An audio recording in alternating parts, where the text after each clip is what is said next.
গড়ি তুলছে আমরি এক গীত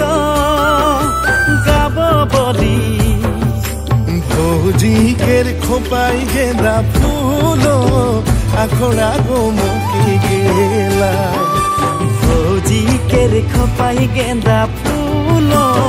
আখড়া গো মুখি গেলা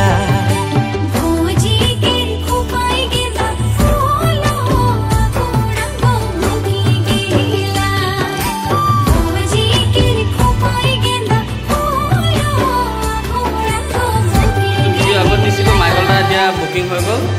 আপোনালোকে সকলো গৰম ফাংচনলৈ আহিব বুলি আশা কৰিলোঁ নমস্কাৰ জোহাৰ আহি আছে আপোনালোকৰ মাজত আমাৰ ইংৰাজী 6 ছেপ্টেম্বৰ ইমানেই আছে আমাৰ ভাল পোৱা সকলোৱে আহিব জেগাটো কৰি পথাৰ